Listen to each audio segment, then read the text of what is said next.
100,000 which we are going to use now, and progressively we shall get the balance. So the minister and the executive director received these, and we have planted them along the roads.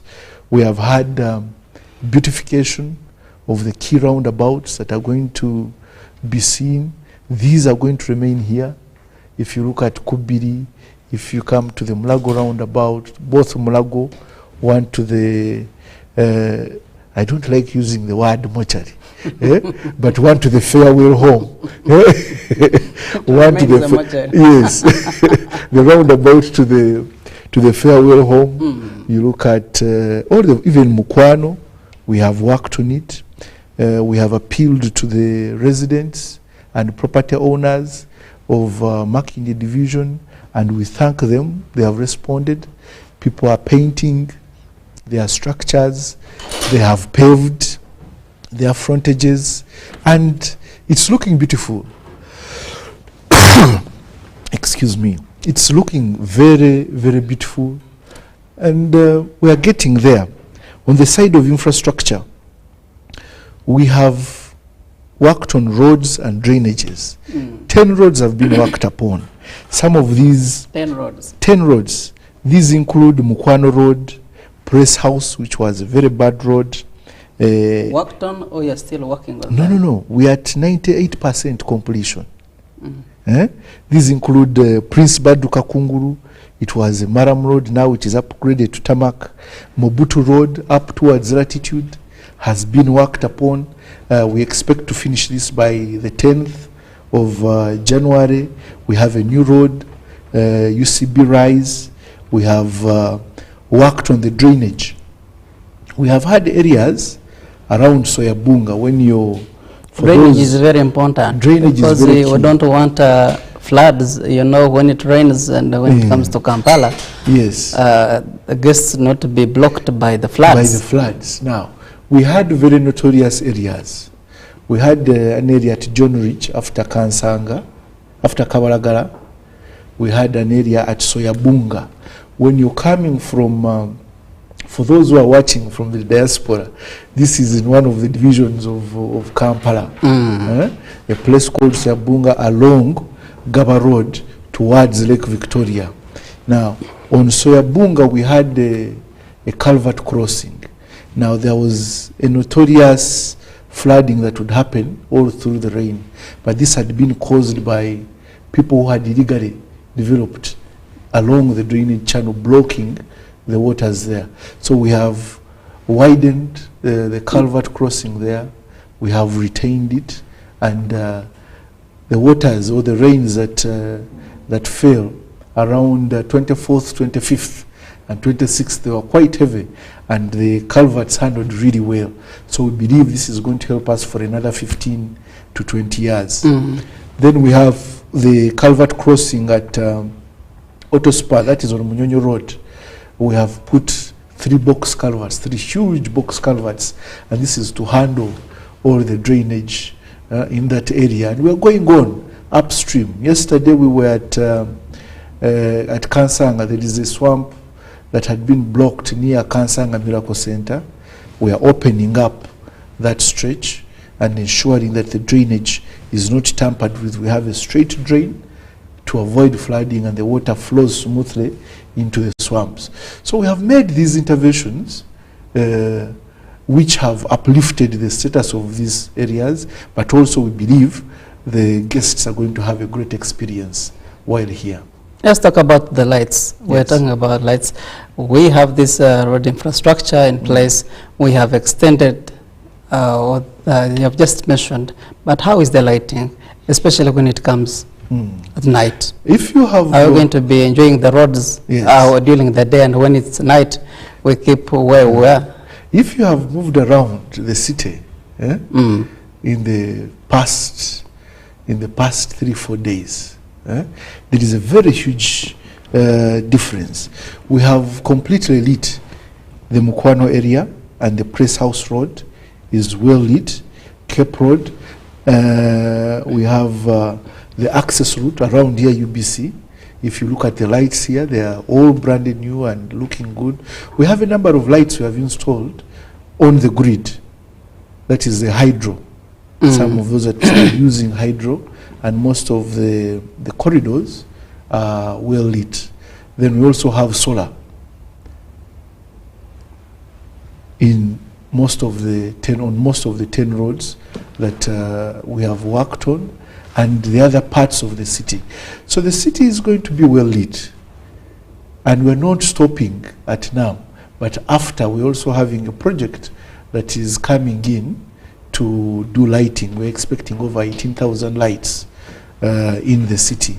I would like maybe to take this opportunity as well to thank our colleagues in ATC, that is American Tower Corporation, that have given us lights. They have donated lights to the city. We have close to 100 lights that have come in to ATC, and an extra 27 that came in around this time of now, and we have used these, distributed them across the city and within the CBD. It is not the first time KCCA is installing lights, especially in Kampala and outside the roads. Who takes our lights? 2 to 3 days, 1 week, and the lights are no more. Well, are we not about to experience this even before our guests leave?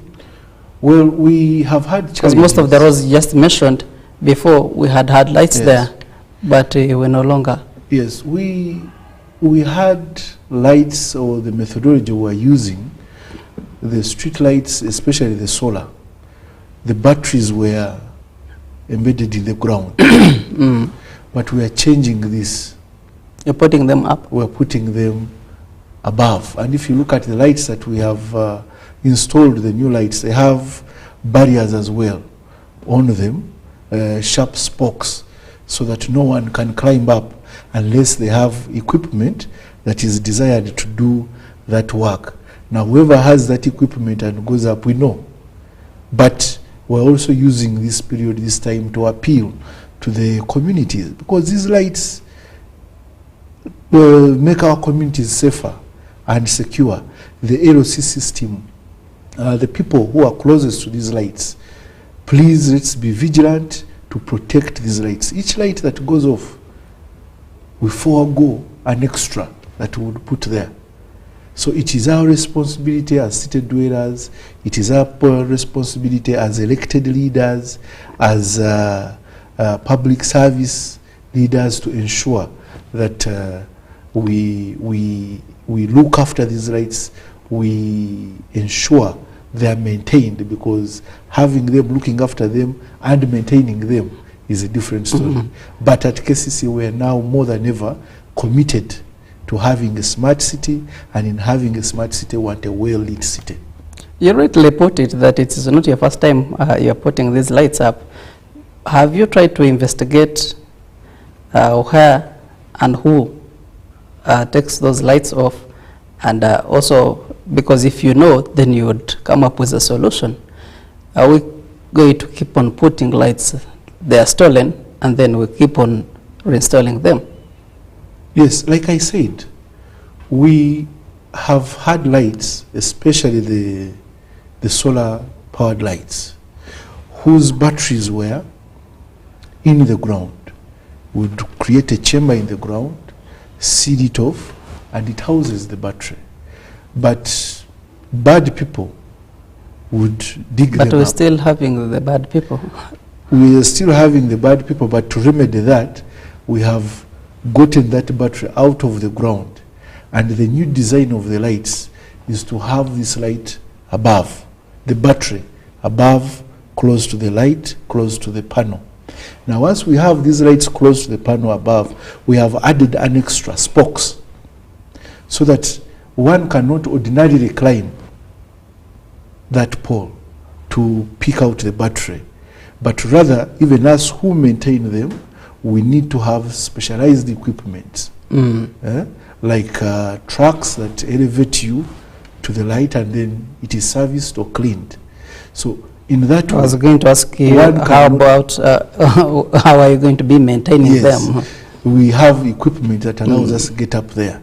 On trucks, you're elevated and you clean it. So with that, the ordinary bad person who was picking it from the ground doesn't have the capacity to go beyond the spokes. And if it is the person with the equipment who has taken it, then we know which equipment has moved where. And in that way, we are capable of apprehending. But we still have over 5,000 solar lights whose batteries are in the ground. And that is where we appeal to the community leadership, to us individuals. Each one of us is responsible for the lights that are up there, because this is taxpayers' money. This is your money, this is your light, and it is your security that is guaranteed if we have that light up there. The same story cuts across to the cameras in the city. Yes. Because when we talk about the security in the city, we cannot forget about the cameras that were installed, and they have been doing a very good job. Yes. Do we still have them? Have you tried to install a number of others for the guests, for the sake of the summits that we're expecting and the nature of guests that we're expecting? Well, we thank the Uganda Police Force for maintaining and running the cameras. They're helpful, especially where we have crime. And I am very, very certain that our colleagues in the Uganda Police Force can better elaborate on that, because they are manning them. But we always ensure that the spaces where these cameras are well protected in terms of keeping the green around their trim, ensuring that we avoid water ponding around the cameras. So, but the details of the functionality, our colleagues in the police force will better explain that. Yes. Interesting. Transport system in Kampala, you talked about the road network and how you are improving the road infrastructure. But when we talk about transport in Kampala, one would think about jam. Yes. How are you managing jam in these 3 weeks that we have the two summits, and starting with the non-allied movement? Well, we are working very, very closely. We have wardens, traffic wardens, but we're also working very closely with the security apparatus, especially those that are managing the flow of traffic at the key points or the key area where the summits are going to take place, as well as where the participants are going to reside.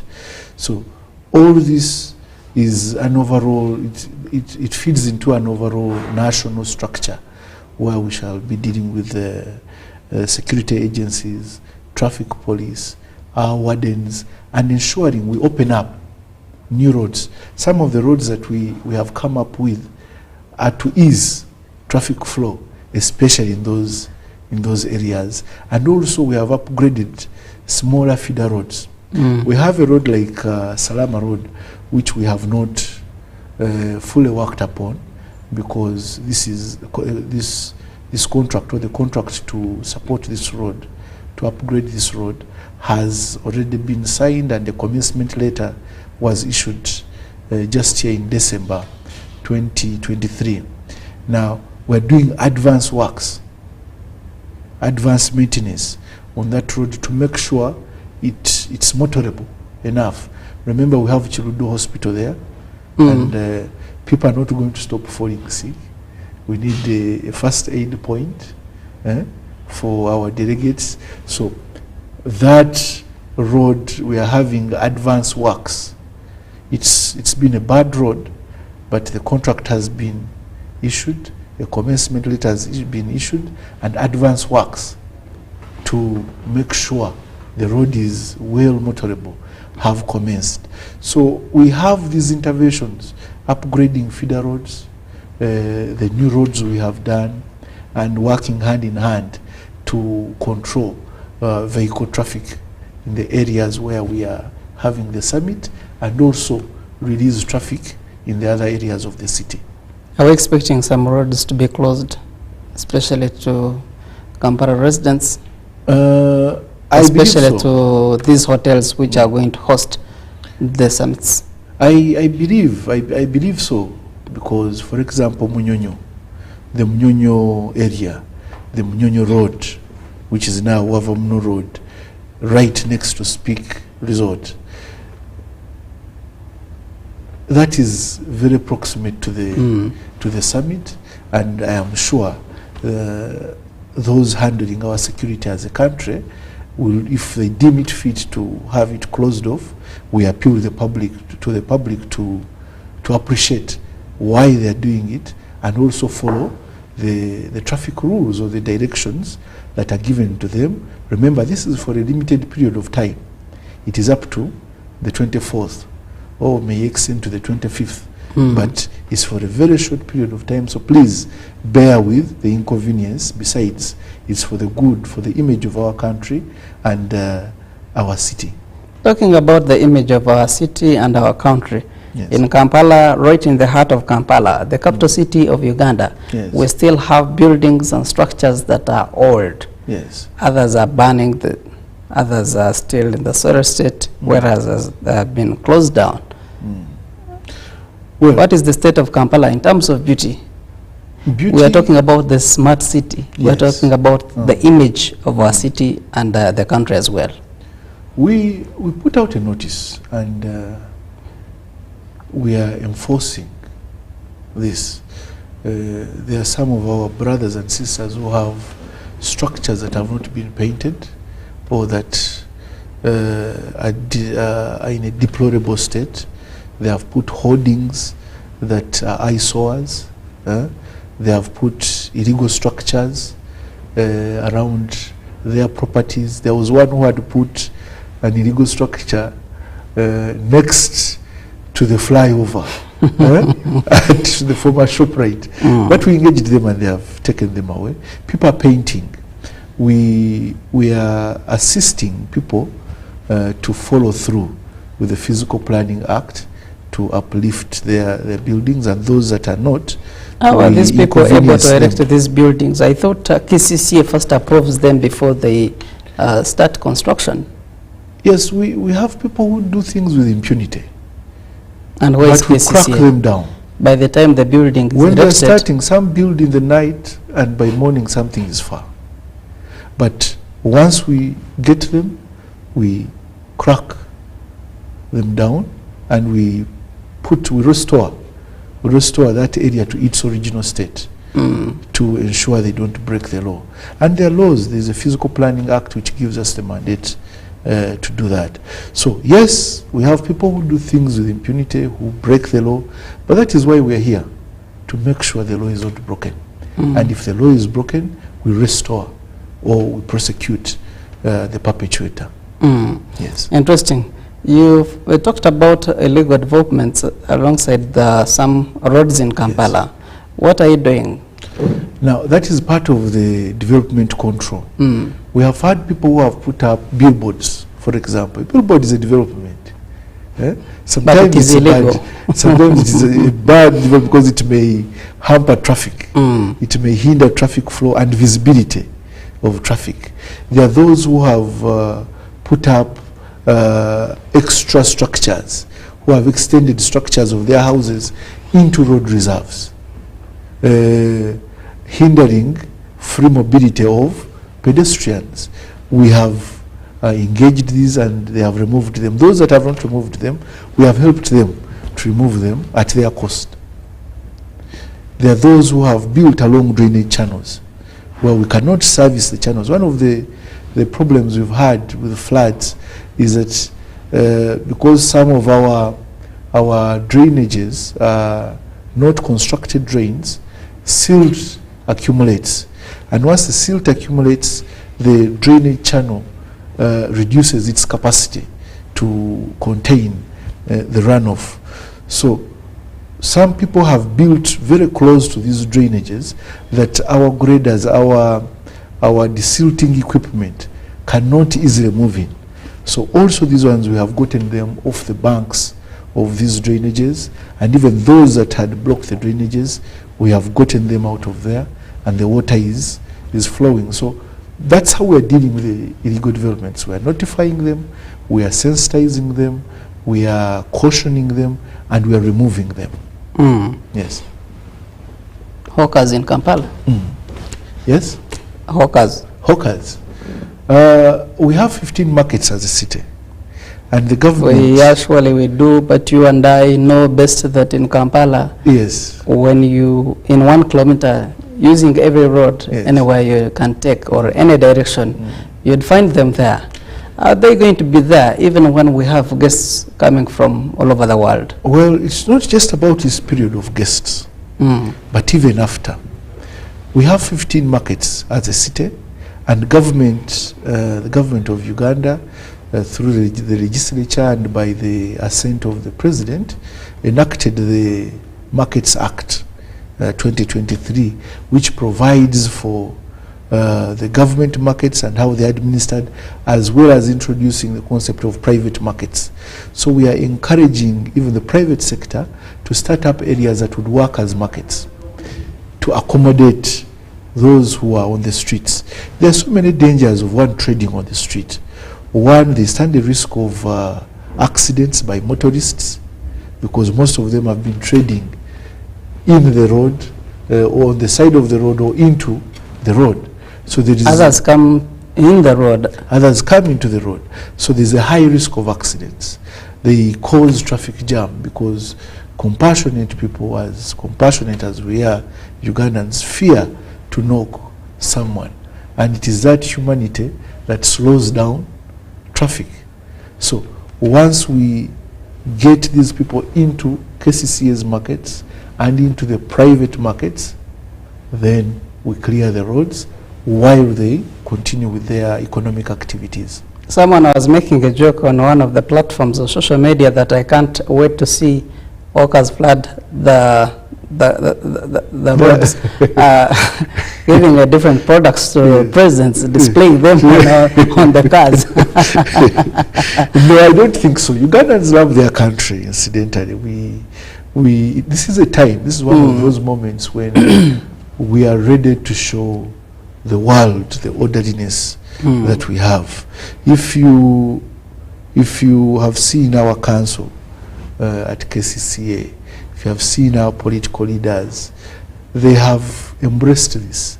They have inspected the roads. They know the agenda of the city. They know the agenda of the country, because this is an opportunity for us to come together. All political parties, all religious affiliations, all beliefs, to project one entity, Uganda, our motherland. So I don't think there is a Ugandan who would want to go and bring in Senene on the vehicle of a president. Besides, those corridors will be secure and the presidents will be secure. But I believe it is our responsibility, it is an opportunity for every Ugandan to show the world that we're a beautiful place, we are an orderly place, despite our challenges, but to show that we are indeed the Pearl of Africa. Interesting. Indeed, we are the Pearl of Africa, and I would love to really display that and show that when our guests are here. Yes. You are part of the task force, yes. KCCA. You've been preparing for this non-allied movement, yes. 19th Kampala Summit. Yes. How far are we ahead of time? We have less than 2 weeks now. Yes. Are we ahead of time? Are we in time? I would confidently say that we have done a good job. You know, usually... Do you still need time? Usually we... Or the time you have remained with is really enough to accomplish and achieve all the goals that you set? I think we have done a good job. Usually, as a country, when the cranes, the Uganda cranes is in the pitch, we all rally behind it to make sure they win. The technical team of KCCA now and the other government agencies preparing for now are now in the playing field. And we as a people in the task force, we have gone a significant distance. We have run and achieved significant milestones. When I say that we are at 98%, it means we are remaining with the panel beating. So by the 10th day of January, that is 5 days ahead of the summit, we shall have finished the final touches, and the rest will be twitching and tuning here to make us look better. But I am confident that the team has done a great job and we are right on time. Beautifying the city, one would say that you are late. You have just talked about Ms. Chiguno giving you 1,000 about trees. Yes. We have just remembered to beautify the city when the visitors are already here, because I'm told even some delegations and delegates are already in the country. And then we are remembering to plant trees. No. You see, NAM is not the end of Kampala. We had Chogam, and we had trees that were even planted during Chogam. And they're there.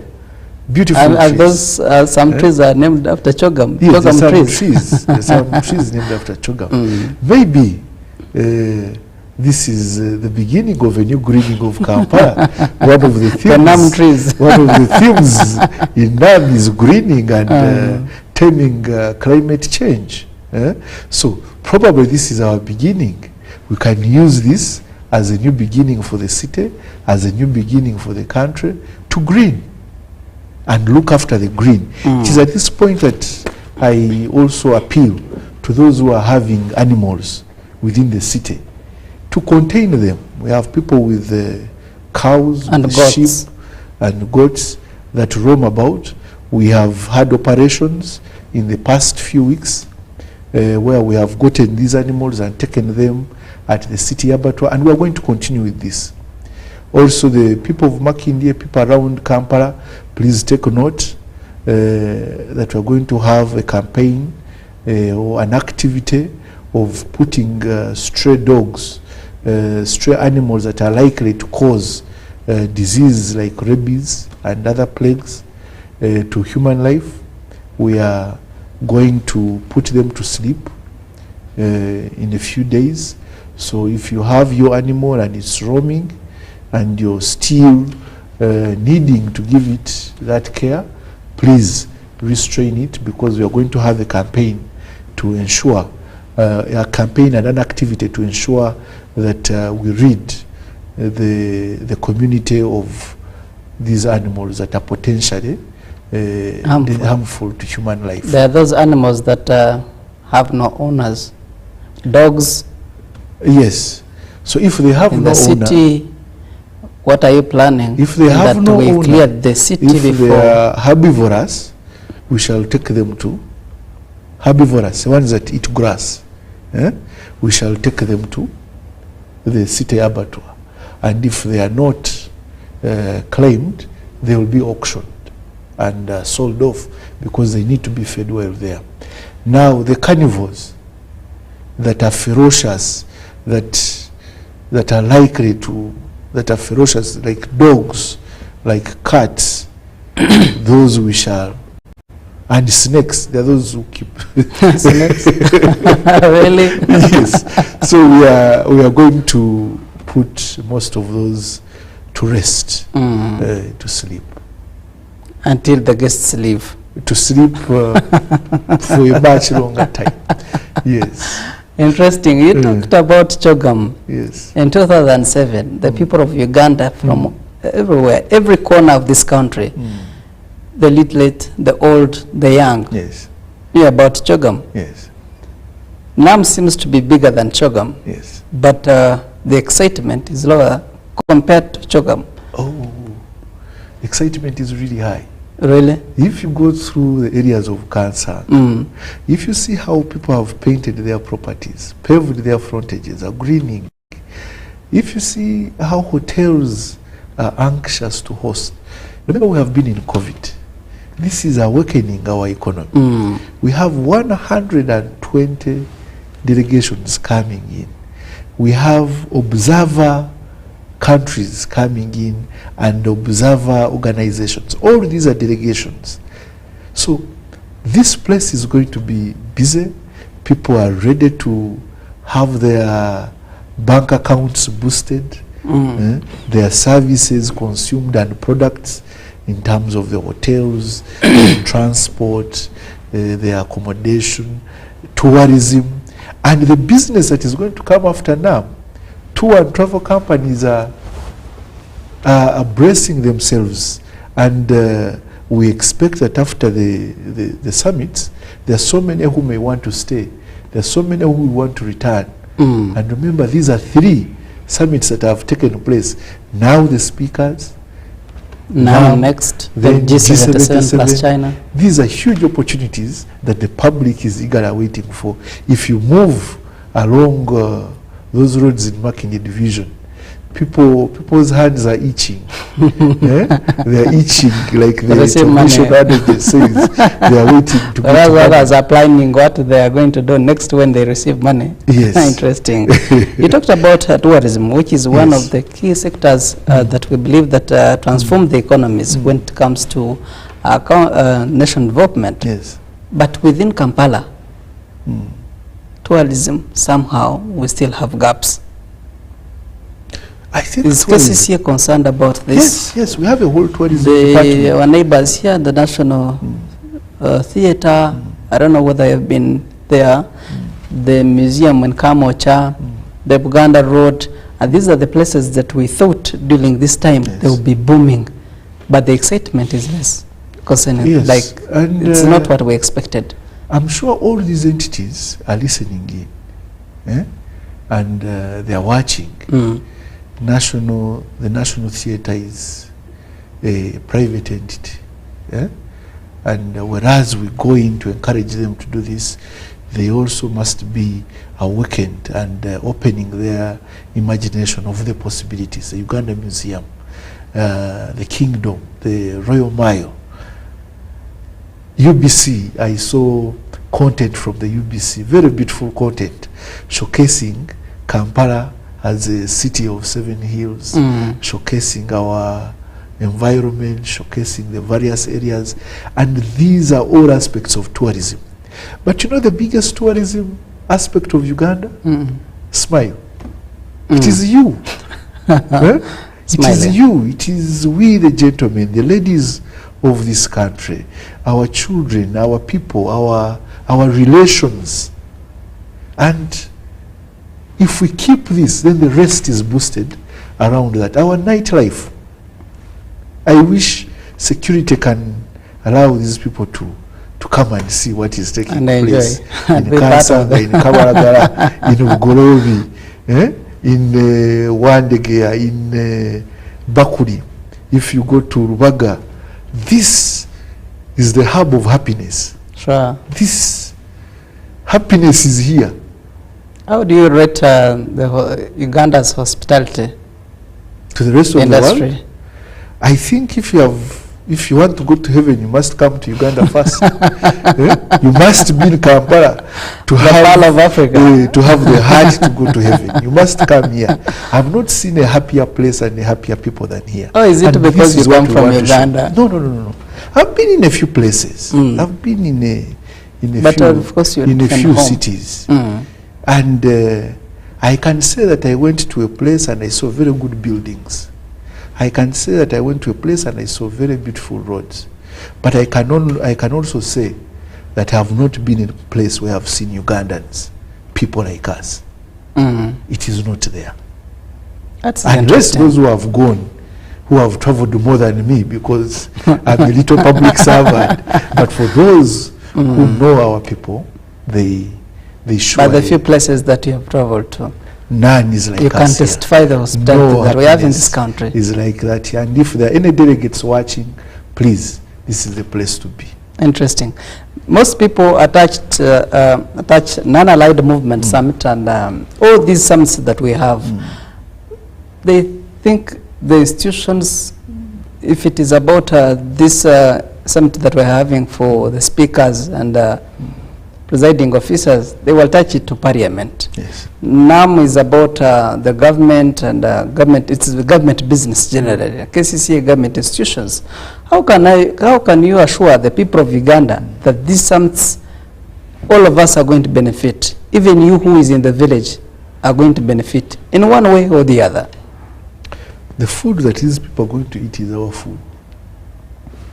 It's from here. So the gardens of Uganda are going to feed delegations from over 120 countries. The transporters in Kampala are going to host. And these transporters don't come from Kampala here. They come from Ajumani, from Kotido, they have these businesses here. The hotels, the people who work in these hotels are assured of a salary. At least for January, it is assured. Because income is going to come in. The government agencies that supply water, that supply electricity, the people who supply the telecoms are going to work. And we have people working in these areas. The hotels are going to be able to pay local government hotel tax, local service tax, and all this money trickles back to the local authority, and then we make the roads. We have even had an advance construction of roads before taxes are paid. So now we are going to get revenue that will enable us. These areas have developed. People of Kakunguru probably didn't expect to have a tarmac road in this financial year, but we have gotten the tarmac road, and it is going to remain there. What does the tarmac road mean? Increase in the value of the properties around, increase in our public health, a cleaner environment, increase in rent. All those come, better mobility. We are spending less time in jam. So all that is as a result of such summits of a grand nature like NAM and G77. Yes. As a task force, we're expecting 120 guests, delegations. They are also there are about 1,000 plus guests. Yes. Do we have facilities, enough facilities to accommodate this huge number? Absolutely. This country has grown. This city has grown. And they're all going to have a place of abode, a beautiful place of abode, thanks to the private sector players, thanks to the government of Uganda. We have enough hotels? Yes.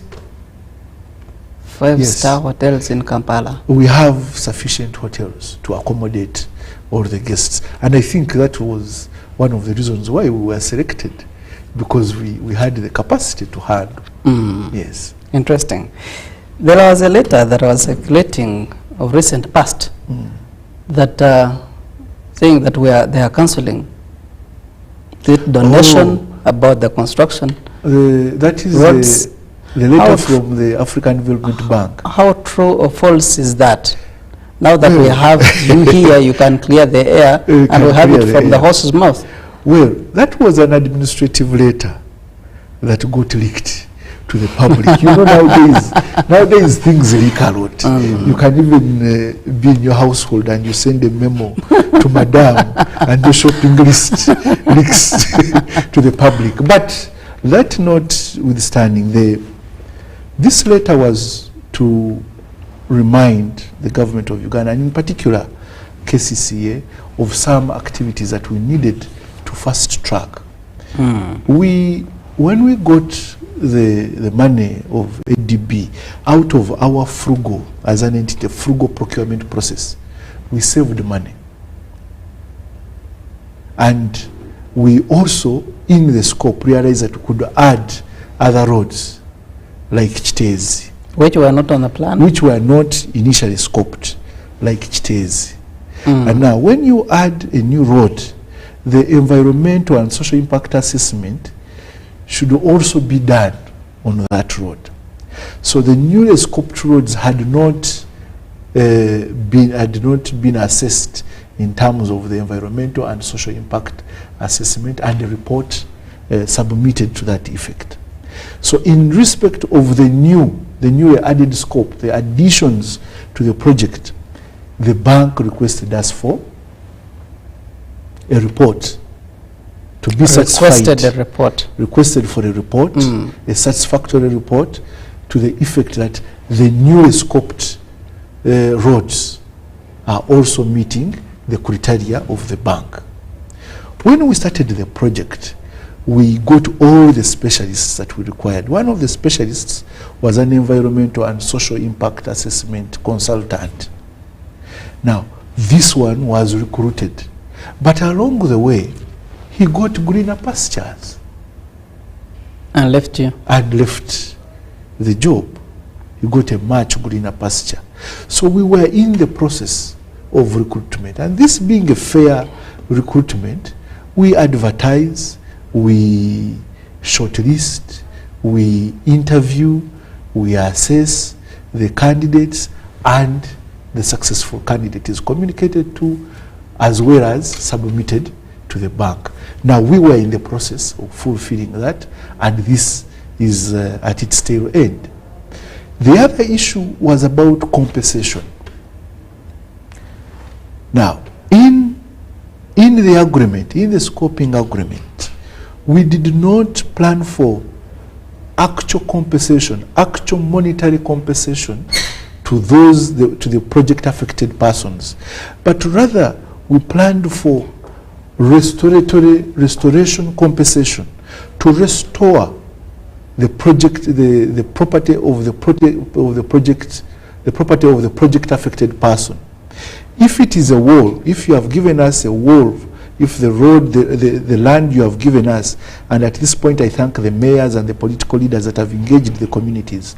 If you have given us a wall, the land of the road has gone into a wall, and we have broken that wall, we restore, we rebuild that wall, we do another gate, and in that way we compensate you for what you have given us. But also, the process required us to disclose, full disclosure of what the property owner has given to government. If the road was 10 meters, if the space given is, say, 3 feet, that 3 feet is valued, and the value of the 3 feet that has been given to the project is reflected in the consent agreement. And also government to commit to advance the 41 billion that was to compensate, to restore the properties of those that were damaged. Those are the 4 issues. Okay. Government has since committed to give us 15 billion every financial year. We are finalizing with the chief government valuer on the methodology of valuing the property that we have. We are finalizing with the recruitment, and the newly scoped roads are being, the ASIA report, or the Environmental Social Impact Assessment report, is being completed. So we believe this is going on, and the project is moving well. In the past 2 months, we have completed 3 roads of those that are expected to be completed in the next 2.5 years. I'm glad that you have educated us on that, yes, on that matter, and you have cleared indeed. Our time is not on our side. I would request to give your last remarks on this. Oh, I think let's welcome our visitors. Let us show the world that indeed this is the Pearl of Africa. Let us be the best we can be. Let us all come together, all political divide, all political parties or beliefs or ideologies or religious affiliations, all of us, all corners of the country. Let us welcome our guests, and to our guests who are already here, you're welcome to Uganda. This is the place to be. Enjoy your stay here. And for those that are yet to come, please, you're welcome here. And the nationals, even after the guests have gone, let us keep the momentum to make our city better, to make our country great. Okay, you've heard from the horse's mouth. Make sure you welcome our guests, and our guests, you are most welcome. This is UBC. We've been talking about how KCCA is ready to welcome the guests for the 2 summits. We're talking about the 19th Non-Allied Movement Kampala Summit, and we're also talking about the G77 plus China Summit that we're hosting as a country, Uganda, back to back from 15th to 20th, that is NAM, and then later on it is G77. Thank you, Daniel, for being part of us today and for educating the country. Keep it UBC. We shall keep our promise of inspiring you, the people of Uganda. Many thanks to the team that I worked with, and thank you, our viewer. For God and my country, I'm Paide Aman Otega. Allow me to sign out.